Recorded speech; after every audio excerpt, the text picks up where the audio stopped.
Shot, score! Kendall Cornine, a pure snipe. Backhanded shot and a goal. She just needs to pass the pad of Amanda Levier. What an amazing game by the Metropolitan Riveters. And the Riveters win the Isabel Cup.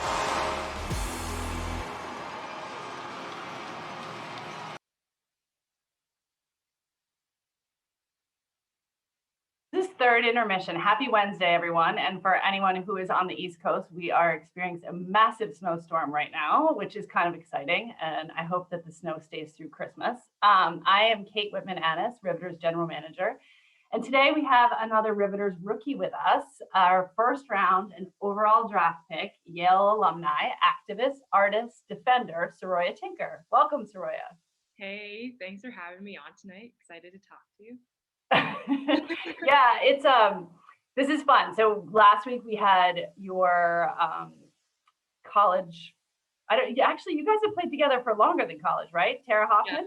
Yeah, we played 2 years of junior back home together, just outside Toronto, and then all 4 years at Yale. So we've long time playing together.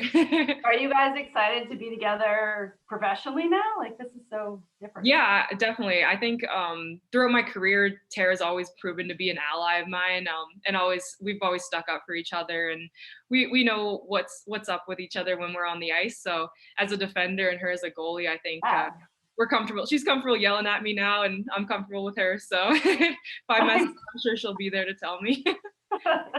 I can't wait to see her on the ice. Is she like does she slash people in the back of the legs? I feel like she could get a little saucy, like if you're in the crease. To be honest, Hoff she's always so calm. Hey. I honestly, I'm probably the hothead that you got to worry about. So. Well, then I think you've come to the right place with the Riveters. Like we are not known for calm.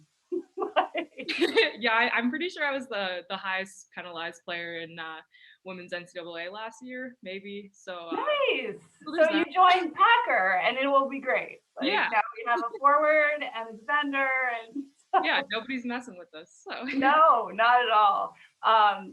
So I want to talk a little bit about the bubble, which we're so excited to do. You know, obviously this season isn't what anyone had hoped it would be because of COVID, and there's really not a ton anyone can do about that. But the exciting thing is that we are all going to get to be together for 15 days in Lake Placid. How are you feeling about the bubble? I'm really excited. I think it's a good opportunity, not just for women's hockey, but I think that as a team and bringing everybody together, I think it'll be fun. Team bonding and just having that overall experience. I think there kind of leads for like another level of professionalism to it as well. Just because we've seen obviously the NBA and WNBA do such amazing jobs in their bubble. So I really hope that we can do the same.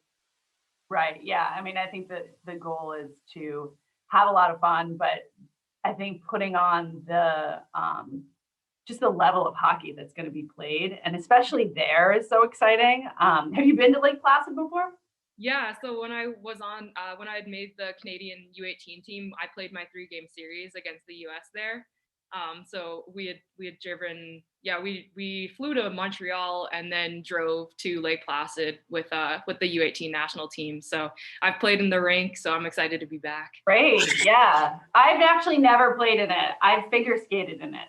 Okay. I've never played hockey in it. Where did you guys stay? Did you stay in the Olympic Village? Or I think so. It was like the hotel at the top of the hill. That's right. I remember. Yeah, we love Lake Placid. It's like, I think, winter heaven, and skating on Mirror Lake is so cool. And I don't know if they'll let us, but I would love to see everybody out there playing on Mirror Lake for a little bit, but they might not let us out of the bubble. So I don't know. We'll see. So this spring you graduated from Yale. What was your major? So I double majored in the history of science, medicine, and public health, and sociology. So I came into Yale my first 2 years, really wanted to be pre-med, always wanted to be a doctor, and then figured out that it's a lot of work. As an what kind, did you know what kind of doctor? No idea, but I just figured out that it wasn't the right path for me. Right. So. I figured that out when I had to take chemistry. I was like, Yeah. Oh no, that was me too. Organic chemistry was just over after that point. Physics and bio were good, but chemistry was a no-go. Right. Yeah. Yeah. There was definitely, it was too hard. I was like, I can't do this. This is Yeah. And so what do you want to do with your degree? What do you think? I actually hope to be in the public health field, so still working within medicine, whether that's in pharmaceuticals or public health administration, but still hoping to be able to use the public health and still interested in the human body overall. So definitely excited to be in that field for sure, especially with the current social climate. So. Right. Yeah, definitely. And like so many 2020 grads, you had a pretty unique experience. You got your diploma in the mail, did you? Yes, I did. Yeah, I think I saw you dressed up on social media in the gown. Yeah.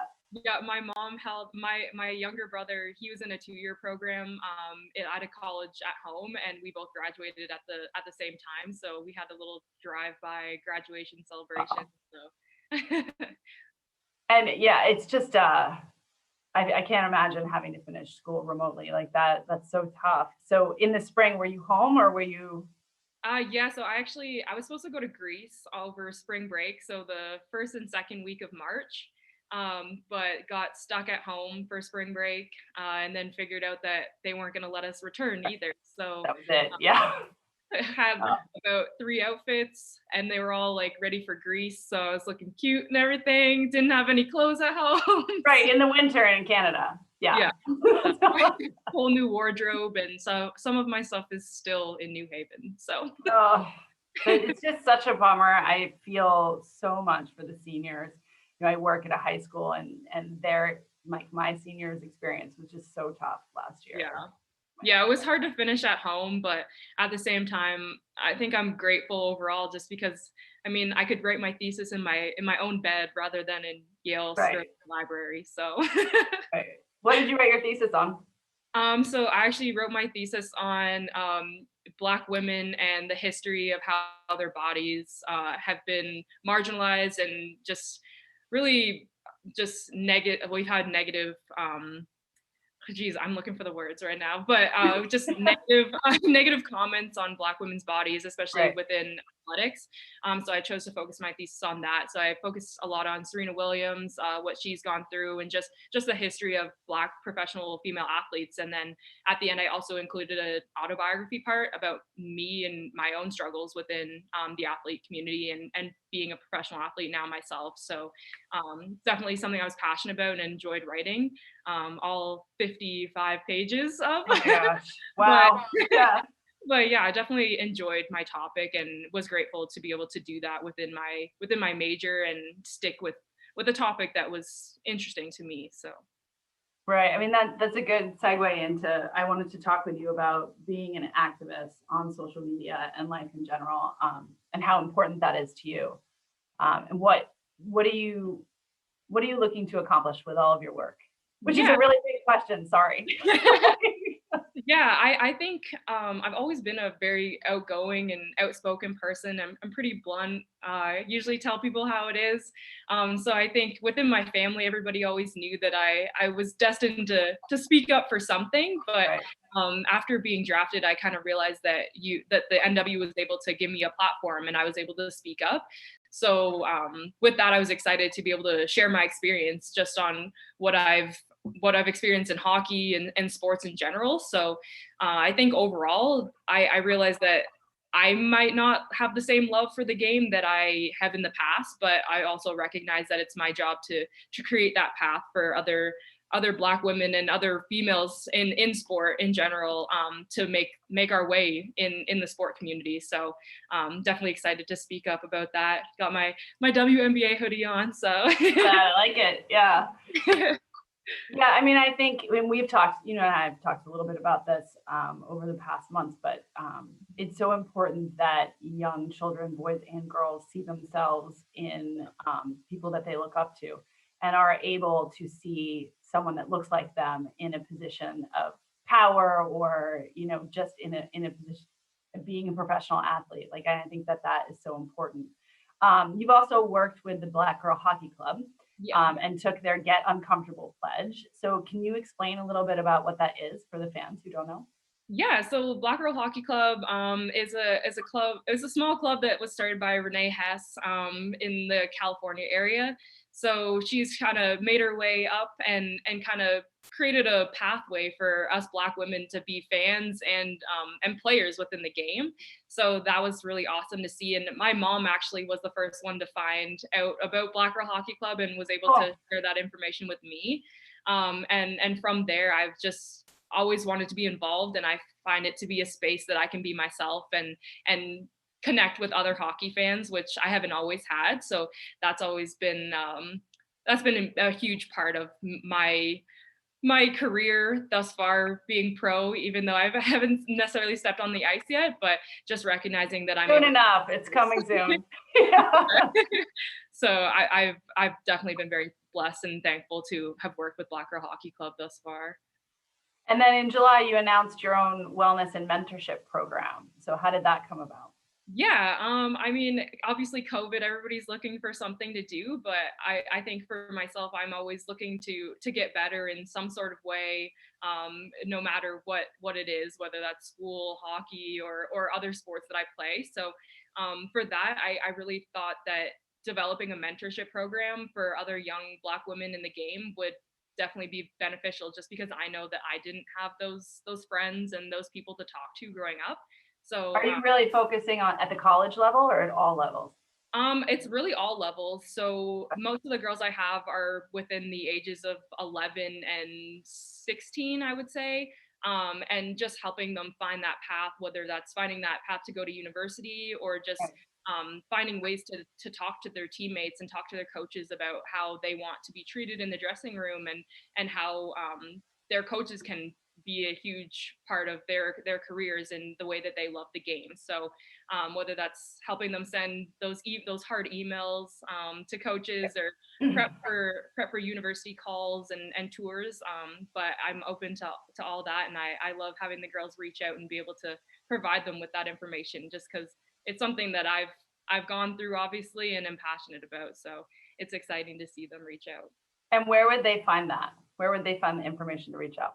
Yeah, so on all my social media, it's Saroya Tinker 71, and I have my link tree set up there, so people can click that, click my mentorship website, and then from there you can fill out a form and send me a quick email, and I'll email back and we can set up a first call and see what's up. So yeah. That's awesome. I think that's really great. I mean, and again, one of the things that you and I have talked about, like it starts with one person, right? Like you're not going to change everything overnight. And if enough of us females, I'm talking about now, get involved and show young girls that they can do this too. One of the things I love about the NWHL and frankly, why I stay doing it and working in it is because when I graduated from college, I played D3, like I wasn't going to the Olympics, and like it was over, right? It was done, like for me. But the fact that there is an opportunity for more women to stay involved in the game longer, I think is incredibly important.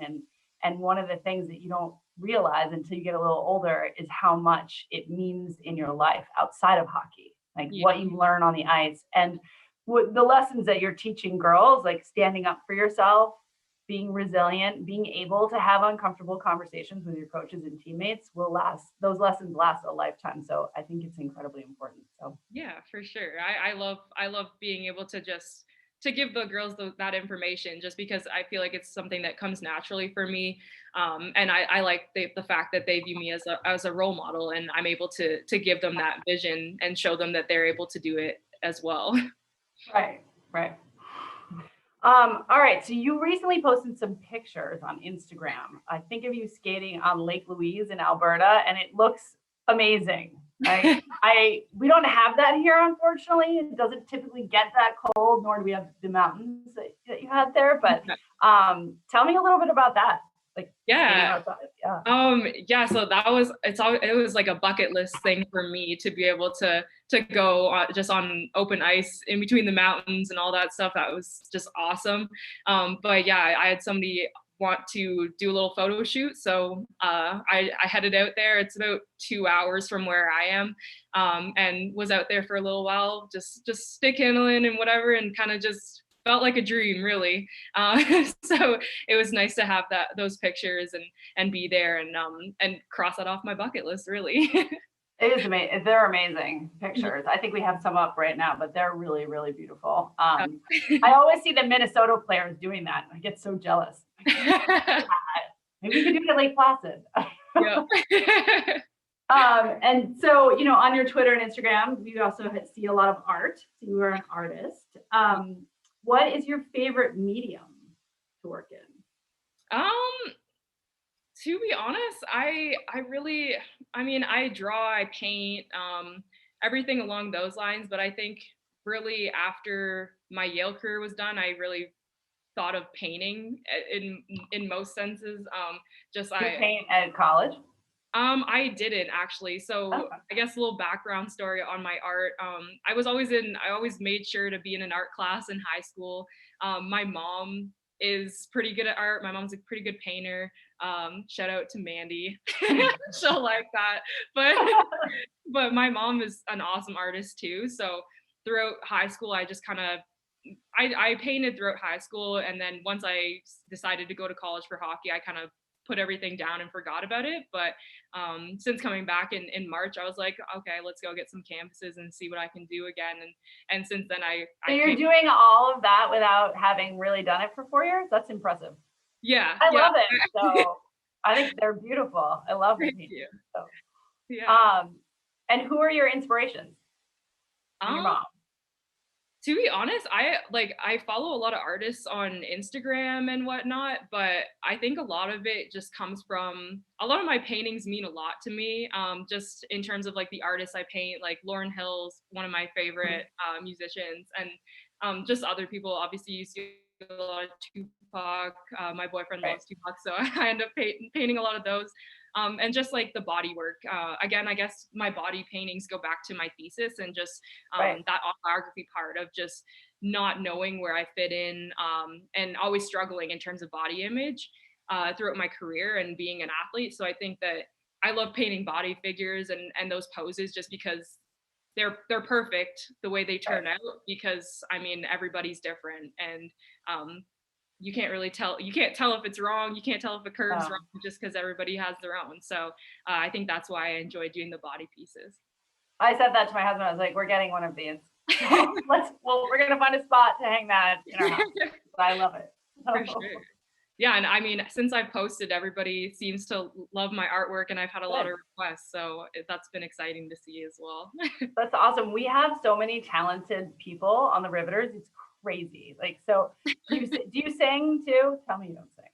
But it's like I can kind of sing. Like I actually, Tara and we were roommates my sophomore year, and she would always break out the guitar and we'd harmonize. Yeah, she played for us last week. Yeah, so I mean, I guess like I don't sing in front of people, but Tara's heard me sing. I'm a decent singer, I guess, but we keep talking about having a Riveters band possibly in the bubble, because so Tara plays and sings, Sammy Corinth sings. We have another drum player. Like, we have to get a setup. We need to get like a setup in the hotel and have you guys record songs. I can dance. Like I can dance, or you can paint them while they do it. Yeah, I'll dance and paint. There you go. Yeah, we're gonna need you to paint something rosy, I think. For like sure. Rosy-esque, right? Like a Riveters something. Oh yeah, I'll come up with something. Right. Oh, so one of the photos on Instagram was one of your teammates, and I think she's punching Mallory Rushton in the face. I'm not sure. You are right behind her. It's like a great photo. Do you remember that one? Yeah, I remember that one. Yeah, so that was one of my D partners at Yale, Julia Yetman. We were kind of the brutes of the team, I guess. Her and I both definitely had the highest penalty minutes. Oh, there, it's up now. Goodness. Yep, definitely punching her in the face. I'm kind of smiling in the picture too, which is a little concerning, but yeah, honestly, I'm probably telling her to calm down and like not hit her. So I mean, and Mal is spicy, but she's also really tiny. Yeah. I mean, we can take it as in like I'm holding her up, trying to catch her from falling. Right. So we all saw that and thought it was great. We're like, yeah, I think I got a penalty on that too. So you mentioned it earlier a little bit, but you played for Team Canada, both ice hockey and ball hockey, right? Yes. So everyone knows about ice hockey, but not all of us know about ball hockey. And I hear from some people on the Rivs who are actively involved in it that it's like this huge underground hockey world, and there's tournaments all over and world events, stuff like I've never heard of. So tell me. Yeah, so my dad actually plays in a ball hockey league. He plays in ball hockey leagues like in Scarborough and whatnot, but actually in my hometown of Oshawa, we have a pretty strong league that they've built from scratch. And my dad's actually always coached in the league, so I've always played in the boys side. So my dad's always been my coach. So the boys hate it when you kind of go around them and stuff, but ball hockey is definitely. You wear pads? You wear like soccer shin pads and running shoes, and you wear elbow pads in your helmet. So, but it's basically just take the ice out of the rink and you're running. So good cardio for the summer. Right. Yeah. And same number of players, and you have a bench and you. Okay. Yeah, it's essentially the same rules really, which I think makes it fun. I find it as a defenseman, I like to set up the play and kind of have that whole vision. So I think ball hockey helps me with that a lot, just because you get to set up, because obviously people can't run as fast as they can skate. Right, they can't reach it. Yeah. Yeah. So I really enjoy playing ball hockey, and it's always been my favorite pastime in the summer, especially playing with the boys. So do they hit? I mean, there isn't like full out hitting, but but you must bump into each other. Yeah, it's like, I would say it's more like women's hockey style in terms of body contact, but definitely still gets pretty physical, and some of the guys hate it out there when so get some slap shots with those hard orange balls. Right. Yeah. Welts all up your leg, but fun. I had no idea that there was like worlds and the whole thing. So. Oh yeah. No, actually, when I played for Team Canada ball hockey, I was the youngest woman on the team. And I think the oldest woman on the team was like 52. So wow. Okay. For like all ages, but I was 19 when I played at Worlds, where we won the gold medal. So where was that? It was in Lido Maurice. So yes, in Europe. But yeah, it's also awesome to play. Yeah. And then in high school, is it true that you played 8 sports? Yes, it is. So I have them as hockey, badminton, basketball, curling, lacrosse, soccer, track, field, and ultimate frisbee. Yes. Gosh, how did you find the time to do all that in high school? I have no idea. I think anybody who knows me on my athletic level knows that I'm a little crazy. Whether it's like going for a run and then going to boxing training and then going to the gym. I think I just love working out. So with that, I think my high school gym teachers just decided to recruit me for just about every sport we had. So if it was, I would often have like basketball practice at 7 a.m. and then have hockey practice after school. Yeah. Practice after school. So, yep. It must have been hard to have to specialize. Or did you know? Did you know that hockey was kind of it? I did. I think I knew hockey was it once I made the U18 team, but up until that point, I kind of was still stuck in between soccer and basketball. Just because those are sports that I love playing too and played at a high level as well. So it was hard to choose, but I think once I put on that Team Canada jersey, I was like, all right, this is it. And were your family hockey players? I know your dad, you said he played ball hockey, but how did you get into it? So my dad grew up playing hockey in Scarborough, and my dad played goalie actually. Oh, I never at like an elite level or anything like that, but it takes a special person to play goalie though. Oh yeah, for sure. But yeah, so my dad grew up playing and loved it, so had put me and my brothers in it from an early age. So. How many brothers do you have? I have 3. Oh, wow. It was 27, I'm 22, then 20, and then the 10-year-old Malachi. Oh, all right. Yeah. That's a bigger age gap than I have. I have 4 kids too, but my age gap's only 7 years. Oh, okay. And Yeah. so does everyone play hockey in your family? We all did at one point. Right. To the 27-year-old, he's in his adult life now, so he's kind of lame and boring. He's in his old man phase. Um, and then Dondre, he played hockey, but he really enjoyed basketball. He probably enjoyed basketball the most, but Malachi he goes hard in hockey, always watching hockey videos, and he's a very big fan of mine. So That's awesome. yeah. Well, he's gonna get to watch. It's very exciting. I'm on Twitch and hopefully just the whole bubble, which is just gonna be great to see. Oh yeah. Yeah. He's gonna love it. And then I did want to ask a little bit about your boyfriend, because I see him on Instagram all the time, and he looks like the two of you are working to get out together pretty much all the time. So Yeah. how did you guys meet? So we met through a mutual friend that I actually grew up with. So I was friends with my friend Darius since like the 2nd grade, and I met Dante, my boyfriend, through Darius. They played football together in university. So Darius knows me from when I was very young and knows what kind of guys I like. So he hooked the two of us up. And your boyfriend is also a professional athlete, yes?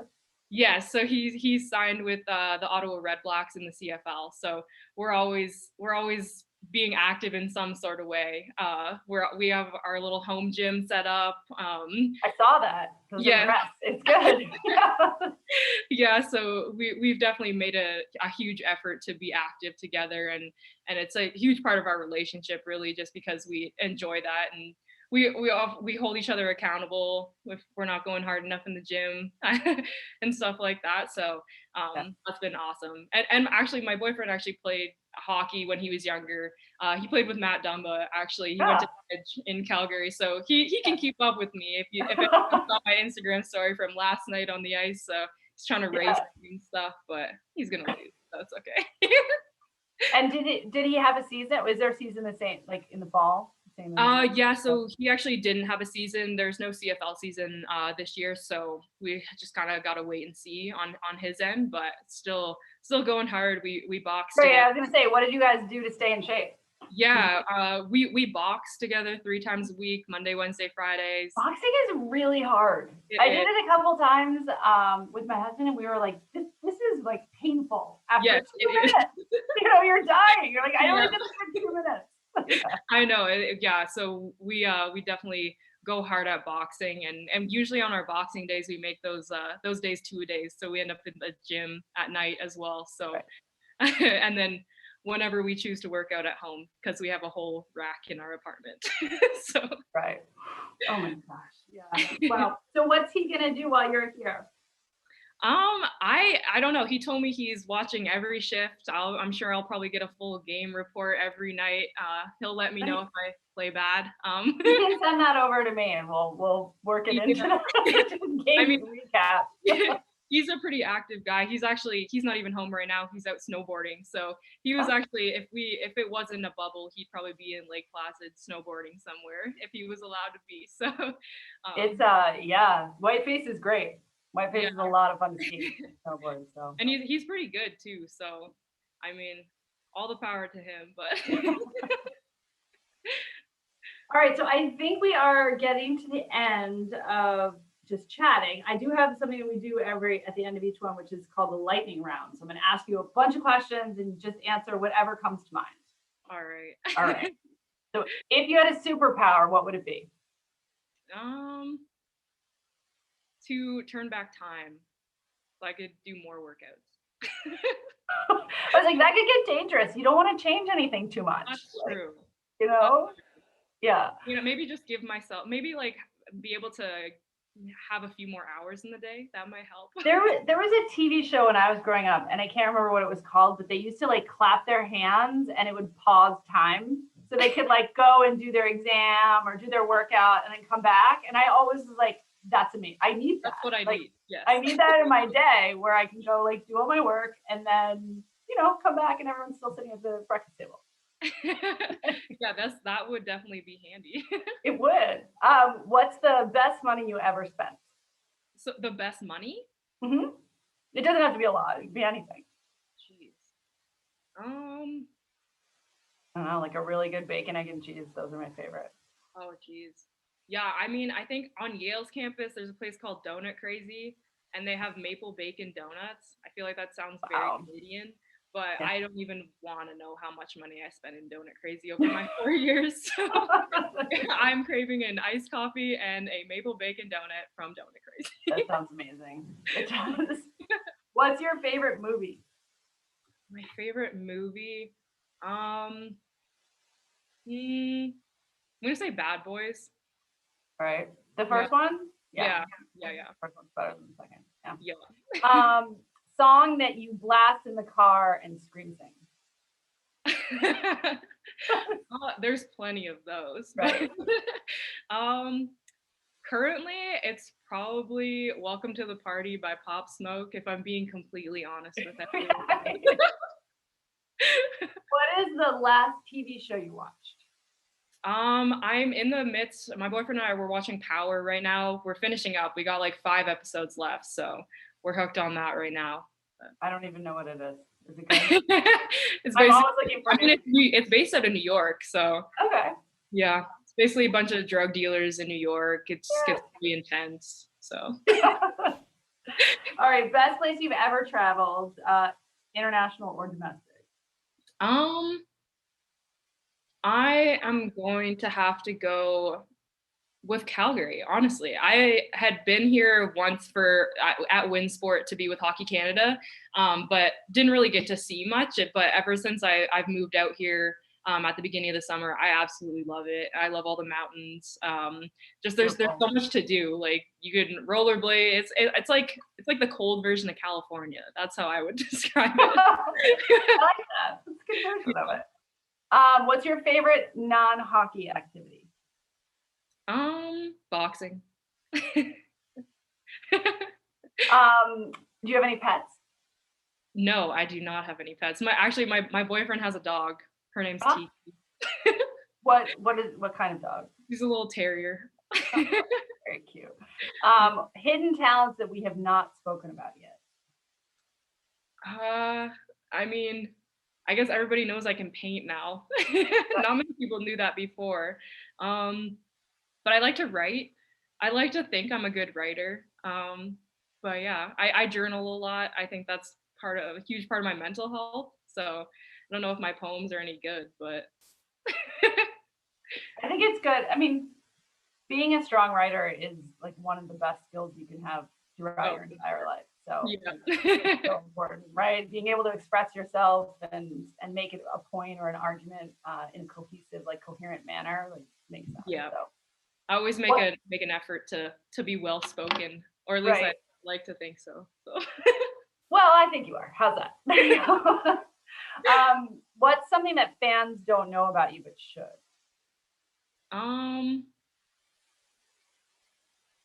I think that often when I'm at the rink, I think it just comes from my past experiences. I guess I get told that I have RBF. If anybody knows what RBF is, resting bitch face. Oh yeah. But yeah. But yeah, I would say that I probably come off as pretty intimidating, or like I look mean sometimes, but like I'm actually really like outgoing and kind. So all right, so fans, if she looks mean, she's not. You can still come up to her and talk to her. Sorry. All right, awesome. So we are gonna head over the chat and take some questions. So okay. All right, here's one. What on-ice aspect of pro hockey do you think will be the biggest adjustment for you? To be honest, I think that like my game in the past revolved a lot around control, whereas I feel like my Yale team played a little more fast. I guess you could consider it fast paced, but a little more of like throwing the puck away and stuff. So I think in professional hockey, my Yale coach told me he thinks that I'm going to do well just because I see the ice well and I like having that puck possession. So I think definitely moving up in professional hockey, I think puck possession is huge. So I think just being able to take a step back and not be throwing the puck away sometimes like I did at Yale. Yeah, I think that's, taking that time and seeing the ice is so important at this level. Yeah. All right. What is your favorite art medium to work in? I think I asked that, but I'm not sure. Yeah. I would say painting. Yeah. Yeah. Yeah. I mean, to be honest, when I do paint, like most of my paintings, they start off as sketches. I often I sketch on my canvas before I paint. So yeah. All right. Is there an athlete activist you look up to or at for inspiration or guidance? Yeah, I think the main person that I've gone to since being considered a professional athlete is probably Blake Bolden. Right. I think it's easy to ask her questions. I think obviously honestly I've never met her in person, but I think that we have similar personalities. So I always know that she's willing to answer my questions and kind of give me guidance in that sense, just because I know she's played professionally longer than I have and has been an activist longer than I have been too. So I definitely look to Blake a lot. What should our team band name be? Jeez. That's a good one. I have no idea. Yeah, I have no idea. I have some ideas, but I'm bad with those kind of questions. Right. Do you have any good / embarrassing stories about Tara? She hate me for that. To be honest, she probably has more about me than I do about her. But I'm not sure that either of us would appreciate us sharing. Probably not. It's probably a good one. You could go with a good story. Yeah. Well, to be honest, I think that Tara and I we always know how to approach each other in any situation. I'm pretty hard on myself, and I know she's hard on herself too. So I think just at hockey, we're able to have that level of fun, but also be able to hold each other accountable, like I was talking about. So I appreciate that, and Tara's always made an effort to be an ally. So.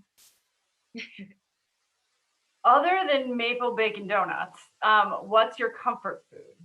My comfort food is probably 2-bite brownies. What are those? Oh, maybe you guys don't have them in the States. I don't know. They're like these little. They're very. People hate the word moist, but like. They're like moist 2 bites, and you can eat them in 2 bites, but I usually eat them in 1. So. Nice. But I will eat a bag in one night if I have to. So. All right. What are your must-haves to bring to the bubble? Ooh, there should be a whole. That's a good one. We should do a whole thing on what people are bringing to the bubble. Like the GQ ones, like the guys do it. Yeah. Like, what are your essentials? Oh, I'm so down to do that. One of our players, I can't remember who it is now, or if they're still with the team. They used to bring a doll, and it came, a doll, like a Raggedy Ann doll. It came with us. Oh, Moose! It was Moose. It comes with us, and she sits in bed with Moose, and yeah. Sorry, Moose. I don't know if I was supposed to say that. I mean, I don't have anything like that, but I'm gonna say my paintbrushes, to be honest, because I plan on ordering a few canvases, because I don't know what we're gonna be doing in our free time, but you're gonna have a lot of time. Yeah, I often paint late at night, so I'll probably have my paintbrushes with me. That's a great idea. I definitely would. Do you have anyone you style your hockey game after?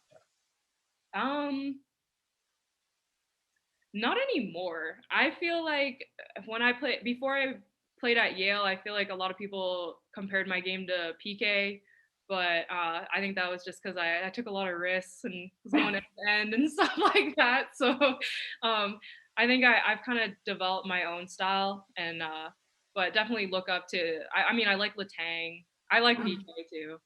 Well, now you're both in Jersey, so. Yeah, exactly. So. Yeah. And the last one I have is, how is your TikTok game?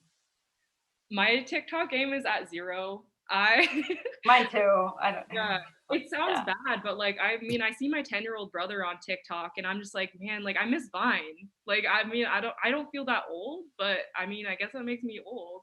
Somebody the other day said the same thing. They were like, it's just like a pared down version of Vine. Yeah, and like Vine was the 6-second one, right?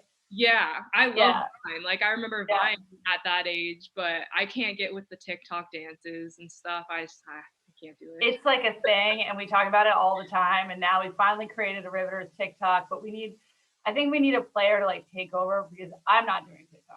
So Don't volunteer me, please. oh no, don't you wanna- can just be in the background. Yeah, I'll like Dougie in the background or something. There you go. All right. Well, thank you so much for being on. That is it for us. And we're going to take a small break over the holiday. So we will be back Wednesday, January 6th. And we will be counting down to the bubble, which is going to be awesome. So I'm really excited for our shows in January as we get ready. So Yeah, thank you. Thanks so much for being on. of course. Thanks for having me.